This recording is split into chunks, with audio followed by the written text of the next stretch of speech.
Sorga TV, kembali lagi bersama saya Anggita Shirley di podcast Sorga TV. Kali ini kita akan bahas terkait pemanfaatan maggot yang saat ini sedang banyak booming dan juga banyak diperbincangkan gitu. Kali ini kita akan mengundang salah satu aktivis lingkungan di Desa Cibiruetan nih, yaitu ada Kang Fauzan Fatur Rahman. Halo Kang. Halo. Gimana kabarnya nih Kang? Alhamdulillah baik. Oke. Sebelum mulai, jangan lupa untuk like, subscribe, dan share video ini ke seluruh media sosial yang sobat punya. Stay tune and happy watching. Oke Kang, aku mau tanya gitu beberapa hal terkait maggot gitu. Karena kan sebenarnya maggot ini sekarang lagi hangat-hangat banget gitu. Diperbincangkan lagi banyak banget kayak maggot di desa-desa, entah itu di banyak juga di daerah-daerah gitu ya. Nah, tapi juga mungkin banyak nih yang masih kurang tahu tentang maggot. Sebenarnya maggot itu apa sih, Kang? Sebenarnya maggot itu memang ada program dari pemerintah juga sebelum-sebelumnya. Karena kenapa kan barusan ada dari desa-desa. Emang ada sebelum-sebelumnya. Cuman sekarang emang kita lebih ke peternak-peternaknya langsung. Jadi sebenarnya maggot itu manfaatnya banyak teh.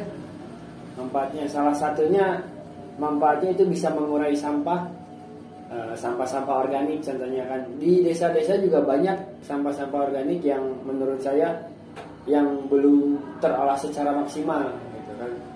Kalau seandainya dari tiap desa peternak maggot atau petani maggot itu ada gitu, sepertinya sampah organik bisa diselesaikan di desa itu sendiri, nggak perlu harus dibuang ke dinas lingkungan hidup ke pusat. Jadi maggot itu manfaatnya selain bisa mengurai sampah, itu juga bisa jadi pakan alternatif. Jadi pakan alternatif unggas. Jadi kayak bebek, ayam, terus tuh ikan, masih banyak lagi yang bisa dijadikan manfaat dari maggot itu sendiri. Oke. Jadi sebenarnya maggot itu berupa apa nih Kang? Maksudnya hewan atau misalkan kayak gimana yang mungkin makan ini ya, makan sampah-sampah organik gitu, apa gimana? Lebih berbentuk larva. Jadi larva itu kayak belatung lagi, emang belatung sih sebenarnya. Okay. Cuman maggot tuh kayak bahasa latinnya lagi ya maggot. Jadi kalau misalkan makan, sebenarnya maggot itu bukan makan, tapi lebih menyerap. Jadi menyerap sari-sari makanan yang ada di sampah organik itu sendiri. Jadi kalau misalkan maggot dibilang makan, kan saya juga nggak ngelihat itu ya apa ini ada atau enggak kayak gitu kan. Jadi okay. Ya saya rasa dengan mata saya sendiri ngelihat ya menyerap gitu, menyerap sari-sari makanan yang ada.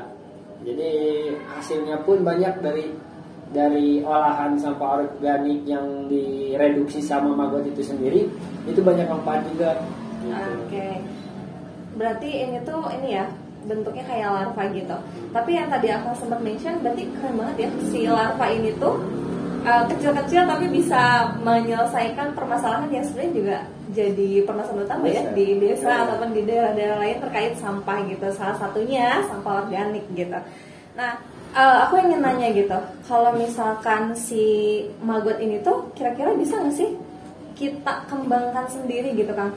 Mungkin gitu peternak-peternak pengen nyobain untuk mengganti pakan yang biasanya digunakan menjadi maggot gitu kan?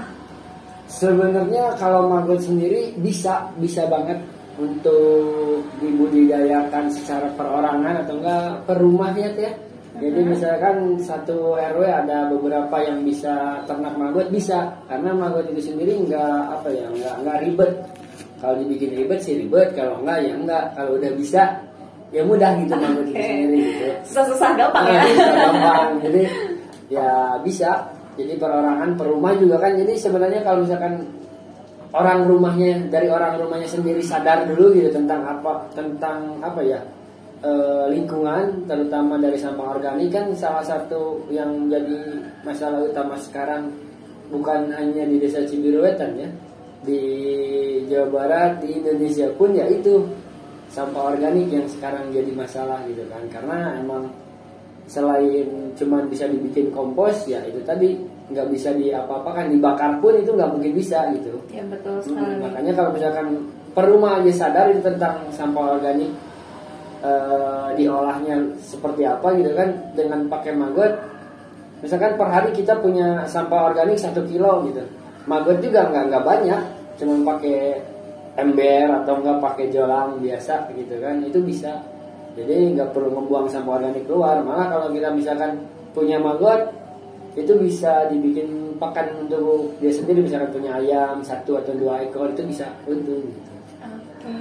Jadi ini ya, pemanfaatan maggot ini keren banget karena bisa dibikin skala kecil juga ya Kang ya untuk bisa. Ini gitu. Jadi nggak usah ribet-ribet gitu, bingung sampah dan lain sebagainya gitu ya. Ataupun kalau nggak mau ribet bisa juga nih kayak setidaknya sadar untuk ya kita sumbangkan ya sih sampah organik ini untuk pakai ke peternak dari maggot itu sendiri gitu. Nah kalau misalkan tadi kan katanya susah-susah gampang ya untuk membiarkan maggot. Sebenarnya gimana sih Kang cara untuk membiarkannya? Untuk mengembangbiakan maggot sebenarnya ada 2 cara ya. Yang pertama itu mulai dari larvanya itu sendiri, dari maggot itu sendiri, larva belatung itu sendiri.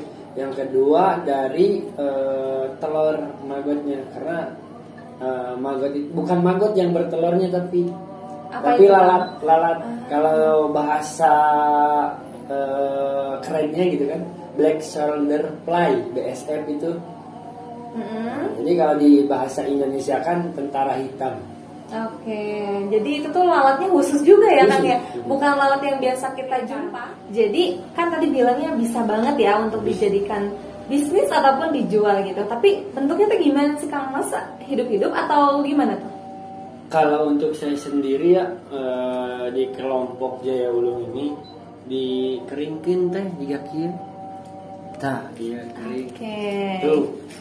Kering. Jadi dikeringkan gitu kan. Jadi kalau misalkan maggot dikeringkan seperti ini bisa bertahannya lama. Ini bisa sampai 1 tahun. Jadi yang penting kedap udara gitu. Kedap udara. Jadi dikeringkan, prosesnya juga lumayan. Harganya juga lumayan. Batinya juga lumayan. Gitu kan kalau main di maggot kering. Sebenarnya nggak hanya di maggot kering sebenarnya, cuman kita difokuskan di maggot kering ini karena ilmunya baru sampai sini gitu. Oke. Jadi maggot kering ini tuh ini ya Kang, modalnya cuma sekali, berulang-ulang kali, untungnya juga bisa banyak banget ya berkali-kali.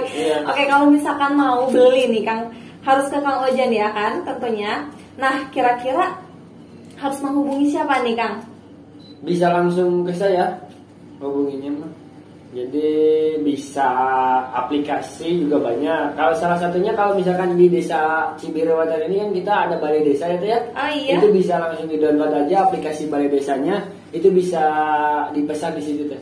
Oke. Berarti buat teman-teman, buat dulur-dulur keluarga yang mau beli maggot buat kebutuhan peternak, ayam, unggas gitu, itu boleh banget langsung aja di balai desa ataupun di mana lagi kan selain di balai desa juga ada. Di Bumdes dan juga kalau misalkan mau ke outlet saya sendiri bisa. Oke, gitu. Jadi bisa langsung ke outletnya untuk belajar langsung juga ya. Iya. Kalau ke outletnya bisa belajar langsung, cuman kalau misalkan dari desa kita lebih bisa bermasyarakatnya lebih enak sih, lebih ke desa. Kalau ke saya mah bisnis nantinya jadinya tuh. Nah, terakhir nih Kang, harapannya dengan adanya bisnis maggot ini di Cibiruwetan, gimana sih Kang untuk desa Cibiruwetan ini? Kalau ke bisnis ya, dari harapan bisnis itu di desa Cibiruwetan, kalau di maggot sendiri saya nggak punya harapan. Cuman harapan besarnya itu di Pres Maggot teh.